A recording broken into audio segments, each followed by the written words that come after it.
What is going on, guys? And today I am back with another live com sort of countdown video, and I'm going to be starting to do a lot more of these, especially as the seasons are starting to come down and Halloween events are starting to roll out. So, and I got a lot of new credits this summer, so I really want to start ranking, talking about some of the experiences I had over the summer.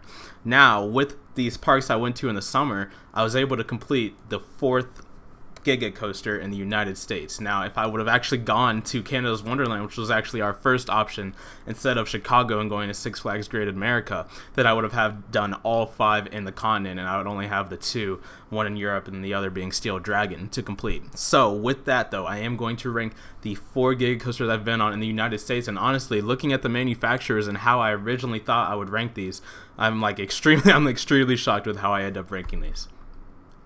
Coming in last place, and honestly, all 4 of these coasters are elite. Like, I would take these over any B&M Hyper. So, and just so many various other rides. So none of these rides are bad particularly.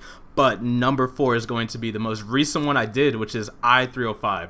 Now, I went there and the ride was broken down, and I was really sad. I was really hoping I'd be able to do it, and I did it right after it broke down. I wasn't wowed. I was like, okay, so the intensity there was a little bit overhyped, and then I did it again, and one train and warm up, and boom, I felt that gray out that like everybody has talked about. That has never happened to me on any coaster, and now it's happened to me on another coaster. You guys have probably seen that vlog.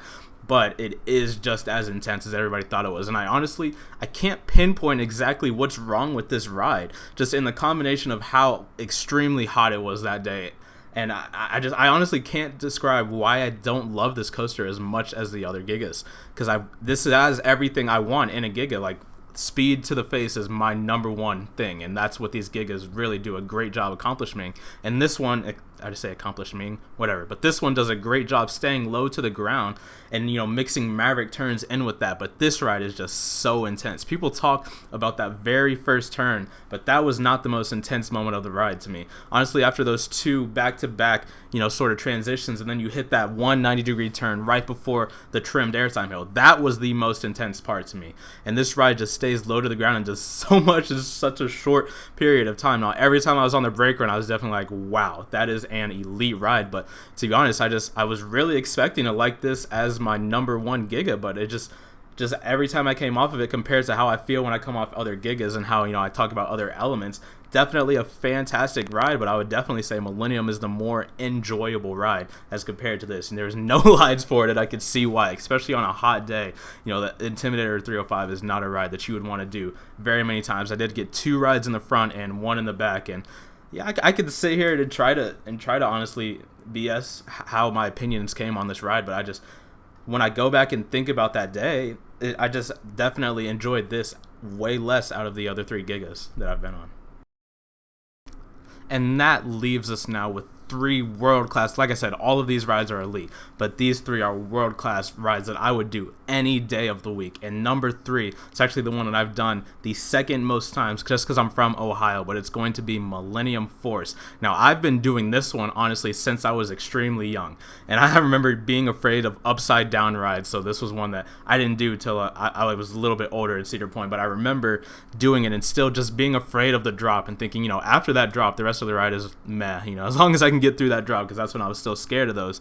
And then once I became an enthusiast, I started loving this ride in the back row for that first drop that was like absolutely fantastic. And then of course the rest of the rides, you've got some nice overbank turns, and it depends on how it's running that day, but some good airtime moments. And then this year, actually, I did it in the front row, and wow, this is in the same league as the other Gigas. And honestly, like I said, it's better than I-305, and it is so very close to Orion. I was going to do a video comparing these 2, and I think it is really neck and neck. You've got the first drop, which is just outstanding, honestly, in every row. I did like it in the front, although it felt like you were rounding it a little bit more as opposed to getting pulled over in the back, but staring straight down it, I definitely enjoyed. And then that first overbank, some people say they gray out on it. To be honest, I've never thought it was, the most intense element in the world or anything like that. But in the front row is where this big hill actually shined, because this has always been a dud hill to me on the ride. Like, especially so many times I've done it and I've just gotten nothing. I've been like, okay, I guess you could say you get some very weak floater. But when I was in the front and just on some of the past few years of on the rides I've had on this coaster, I was in my lap bar out of my seat a little bit on this hill. And as soon as that happened, I was like, okay, this ride is fantastic, because if that is the weakest airtime moment on this ride, then the rest of it is outstanding. So after that, you've got, 2 overbanks, and I'm not going to say are too intense. Honestly, the second one that follows after the second one out of the 2 that come after that big airtime hill was really, really fun in the front. You could feel how it sort of, tightened as it was going into that turn in the front.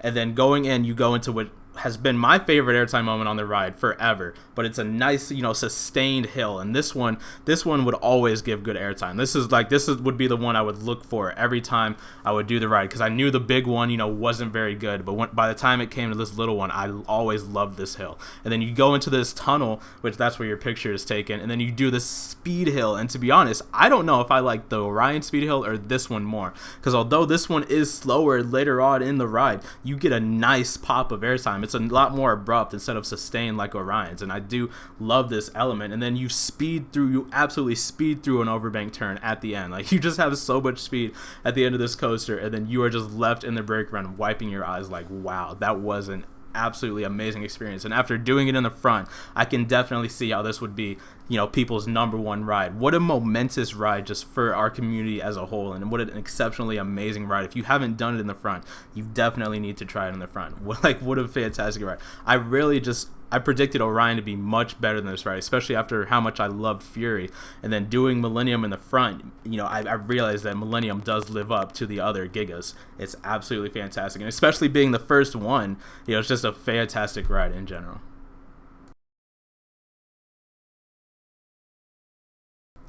And like I alluded to a little bit, I am actually completely surprised how these results came out, because I am much more of an intimate and an intensity person. So to have the 2 B&M Gigas place higher than the 2 Intimate Gigas for me is actually really, really surprising. But the number 2 is going to be Orion, and these top 2 are way closer than I think anybody realizes, and I'm going to talk about why I think that is. But first, I'm going to go through Orion, and of course, this is the one that, as of now, I have done the most, just because it's at my home park. I've done it 30 times about, and I've just loved every single time I have done it. These B&Ms, their drops are just insane on these Giga coasters. How they feel like they are straight and just last forever. It's 3 straight seconds of facing the crowd, just falling towards it. I absolutely love it every single time I have taken this plunge. And then I'm just going to go through the ride layout. Of course, I do have a full, review of Orion, because it's my most ridden one, so I decided to make a full one for that.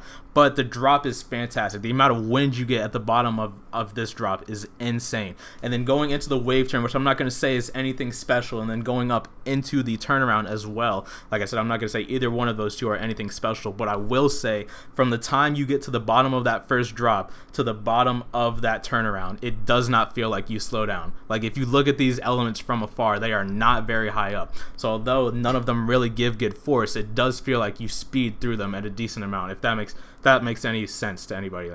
Not that you have full wind in your face going through them, but they are definitely fun rides that you fly through. Not like the the really, really low one to the grounds on Fury, but definitely you are moving through. And then this is my favorite element, is that turnaround into that speed hill is absolutely insane. The amount of wind you get from your face, because like I said, you're still moving when you get to the top of it. So then just accelerating in that curve, going down towards the speed hill and getting that awesome pop of airtime with all of that wind in your face is absolutely amazing. And then unfortunately, this big hill is what I feel like is the only thing that really kills this ride. This is like the long helix on Fury to me. This is the 1 second of the ride where you really get to catch your breath. You feel that trim sort of hit, and then you just coast over that hill. You don't really get insane airtime or anything like that. And then you do this helix, which to be honest is extremely temperamental. I've come off it saying, wow, I could feel that in my toes and my shins, and I've come off that saying, it felt a little slow, but I've definitely always felt the G-forces going through it. And many times I've been on it, I've heard people talking about how they grayed out during it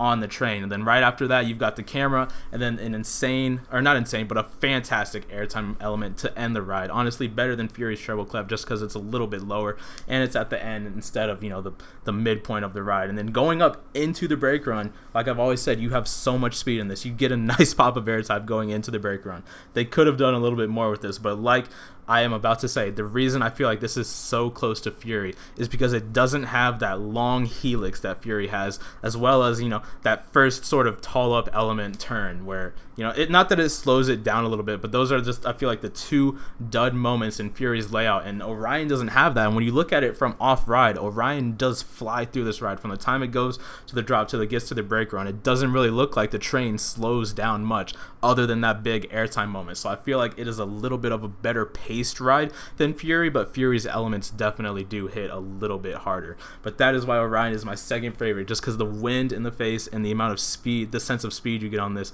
I feel like is honestly, Fury is the only Giga who does that better, and that's what I love with Gigas. This isn't as intense as Millennium and i305, honestly, but the airtime, I'm not going to say as the best airtime, but I just love the pacing on this, and having done this so many times, the first drop is fantastic, and I just always have my hands up, and it's just a fantastic ride. Definitely my second favorite Giga, and I would definitely put it above Millennium and i305.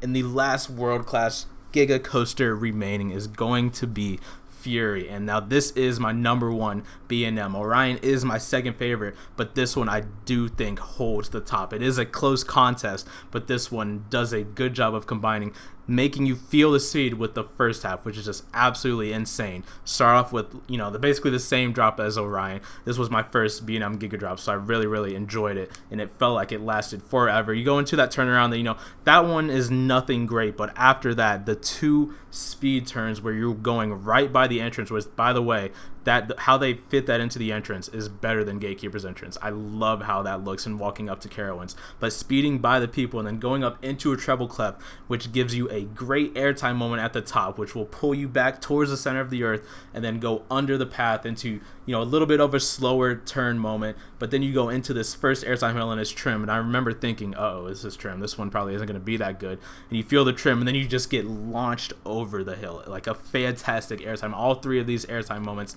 on this ride, or all three of the hills, are fantastic, of course, and then you have the treble clef moment. But then after the first hill is the only issue I have with this ride. In B&M, you have done so many amazing helixes. Nitro's helix I love, Orion's I felt G's on, Apollo's was even not, you know, not terrible. And then you make this big, long, drawn out one. And I honestly, not like I have a problem with it, but that is what kills the pacing a little bit on the ride for me. But it does separate, you know, the first airtime hill from these two that after they're really back to back, and you just get two back to back pops of amazing airtime. But that helix is really the only second where you really get to think, and I'm just not sure why they decided to do it like that. But this ride just does a perfect job of mixing the speed sensations with forces and the airtime, and really being like what an insane ride. Just looking from it off ride, just being on it on ride, the amount of wind in your face, and honestly, I really need to go back and do this again. Just after doing Orion and knowing how much I love it, Fury could really be a top 3 for me. Now, of course, do keep in mind that I did say that all 4 of these rides are elite. So if one that the one that you've ridden is the last one, or one that you're looking forward to is a little bit lower, all 4 of these rides are elite and fantastic coasters. Just when I have to sit here and actually get thorough and rank, which honestly, this was an extremely hard video to do, and ranking the 4 wing coasters is going to be even harder just because of the similarities. But all 4 of these coasters do an exceptional job making you feel the speed, and then they all just have different forces around them, and it's absolutely intriguing to have done all 4 of them, and absolutely really cool to be able to compare them now for you guys. But be sure to like, comment, and subscribe. Let me know what you thought of my rankings without being too rude, but I will see you guys in the next video. Can you catch me now?